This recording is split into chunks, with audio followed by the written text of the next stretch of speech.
Hello বন্ধুরা, তোমরা কেমন আছো? আশা করি ভালো আছো, আর আমিও খুব ভালো আছি। তো দেখো, আজকে তো দোল পূর্ণিমা, সবাই জানো। সবাইকে বলি শুভ দোলযাত্রা। তো আর আমাদের বাড়িতে যেহেতু গোপাল আছে, রাধাকৃষ্ণ আছে, তো আমাদের তো সেদিনকে একটু ভোগ দেওয়া হয়। তো তাই দেখো, সকাল সকাল উঠে চান করে নিয়েছি, আমি মামুনি করে নিয়েছি। আর এখন মামুনি গোপালকে রাধাকৃষ্ণকে চান করিয়ে দিয়েছে, আমি জামা প্যান্টটা খালি পাল্টে দিচ্ছি। তো আর তোমাদের বলা হয়নি, অনেক দিন আমার ভিডিও দেওয়া হয়নি ইউটিউবে। আসলে অনেক একটু প্রবলেমে বলতে, আসলে বাচ্চা তো ছোট ছোট ছেলে আমার, ওকে নিয়ে আর আমি পেরে উঠি না ব্লগ দিতে। তো আর তোমাদের একটা কথা বলা হয়নি, আমার বোন এসছে বাড়িতে, কালকে এসছে, দোলের আগের দিন এসছিল। তো ও থাকবে এখন। তো যাই হোক, তো চলো দেখো, এখানে তোমাদের সাথে কথা বলতে বলতে আমার রাধাকৃষ্ণ জামা প্যান্ট পরানো হয়েও গেল। আর আর কি বলো তো, আমার না মানে রাধা কৃষ্ণকে সাজাতে আমার এত ভালো লাগে না। আর তোমাদেরকে আমি আমার রাধা কৃষ্ণ আর গোপু সোনাদের না যে জামা প্যান্টের একদিন কালেকশান তোমাদেরকে দেখাবো। এই দেখো, মানে রাধা যে জামাটা পরেছে, এটা দোলের জন্যই কেনা হয়েছিল মেনলি। আসলে নানান কালারের রয়েছে, চুমকি রয়েছে, এটা হচ্ছে দোলেরই জামা। আর কৃষ্ণেরটা মানে দোলের ঠিক কিন্তু অতটা বোঝা যাচ্ছে না, কিন্তু রাধারটা পুরো দোলের যে সেটা বোঝা যায়। আর এই দেখো, এখানে আমার বড় গোপু সোনাকেও পরিয়ে দিলাম জামা। মানে এই জামাগুলো না, এই জামাটা কদিন আগেই আমি কিনেছিলাম বড় গোপালের, মানে আমার হাজবেন্ডরা, তোমরা জানো সবই, আমার দাদার বিয়ে ছিল যখন, তারপরে মানে আমার শ্বশুরবাড়ির সবাই মামুনিরা ইয়েতে গেছিলো মায়াপুরে, তখন ওখান থেকে এই জামাটা কিনে নিয়ে এসছে। আর এই দেখো, গোপু সোনাকেও পরিয়ে দিলাম জামা প্যান্ট সব। আমি না রূপোর মুকুটটা পরালাম না, কারণ রূপোটা তো সবসময় পরেই থাকে, ওই জন্য আজকে আমি ওই ম্যাচিং করে তোমার এমনি মুকুটটা পরালাম, কাপড়ে স্টোন দেওয়া। আর দেখো, এখানে আমি একটা থালা খুঁজে পাচ্ছিলাম না, মাটির থালা, যাতে আমি আবিরগুলো রাখবো, বেশ দেখতে ভালো লাগবে। তো তারপরে দেখো, থালাটা খুঁজে পেয়েছি, আর এখন আমি এখানে সব আবিরগুলো ঢেলে নেবো এক এক করে। আর কি বলতো, আবির মানে পুরো থালাতে মানে সাজানো থাকলে কি ভাল লাগে না দেখতে, তো ওই জন্য আমি একটুখানি মানে পুরো সব কটা প্যাকেট ছাড়িয়ে মানে কেটে আমি সব থালায় ঢেলে ঢেলে রেখেছি।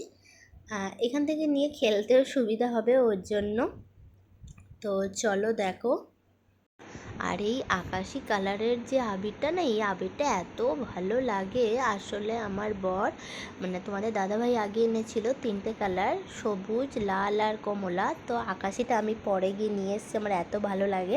আর এই দেখো, আমাদের বড়জন কি করছে, এখানে রান্না করতে বসেছে উনি, মানে ওর ঠাম্মি সব কাটাকুটি করছে, ভোগ হবে যেহেতু, তো ও এখানে কাটাকুটি করতে বসেছে। আর এখানে মামুনি কেটে নিয়ে কটা চলে গেছে রান্না করতে।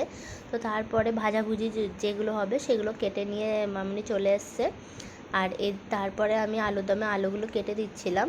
আর একে দেখো, টমেটো নিয়ে ঘুরে বেড়াচ্ছে, মানে ও টমেটোগুলো হচ্ছে ওর বল, একটা টমেটোও দেবে না, মানে এত বদমাইশ হয়েছে। তো দেখো, কথা বলতে বলতে এদিকে মামুনির দুধ দিয়ে মানে পায়েস হবে, আমাদের সেদিনকে ভোগে হয়েছিল না গোবিন্দভোগ চালের খিচুড়ি। আর এখানে পটল ভাজা, বেগুন ভাজা, আলু ভাজা ছিল, আর ছিল আলুর দম আর পায়েস। আর সবচেয়ে বড় কথা, সেদিন আমার ছিল জন্মদিন, দোলের দিন। তো মামুনি একবারে ওখান থেকে আমার ভাজাভুজিগুলো মানে হয়ে গেছে 3 রকম।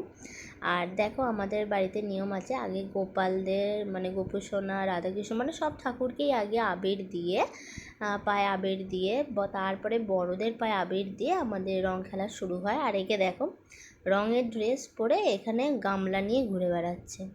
আর তোমাদের তো আগেই বলেছি, আমার বোনও এসছে, তো আমার বোনও যেহেতু আমাদের বাড়ির নিয়ম সেটাই ও করলো, আগে ঠাকুরকে দিল, বড়দের পায়ে দিয়ে আছে, দিয়ে তারপরে আমরা রং খেলেছি।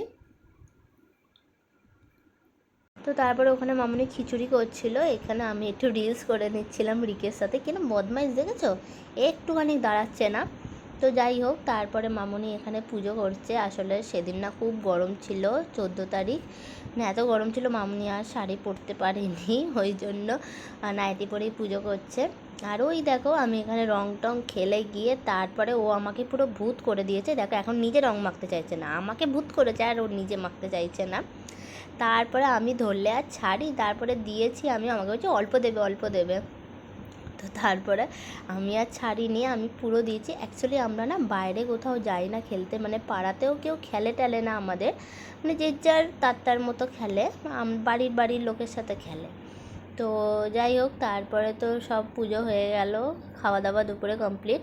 তো তারপরে একটুখানি স্টেডিয়ামে গেছিলাম। তোমরা সবাই জানো হাওড়ার ডুমুর জেলা স্টেডিয়ামটা ভালো, তো সেখানেই এসেছিলাম। বোন যেহেতু এসছে ঘুরতে, আর এখানে ও আর আমি দুজনে আইসক্রিম কিনেছি। আমার হাজব্যান্ড নেয়নি কারণ ওর ঠান্ডা লেগেছে। আর তারপরে এখানে মিষ্টি নিয়েছি। আর সেদিনকে রাতে সেদিনকে দি ভাইরাও আসবে, ওই জন্য আরও মিষ্টিটা নেওয়া হলো। আর রিককে না বাড়িতে রেখে এসেছি। তো চলো রিক কী করছে দেখতে।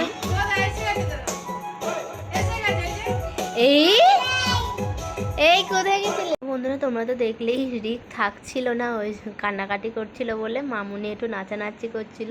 তো আজকের মতো ভিডিওটা এইটুকুই, টাটা।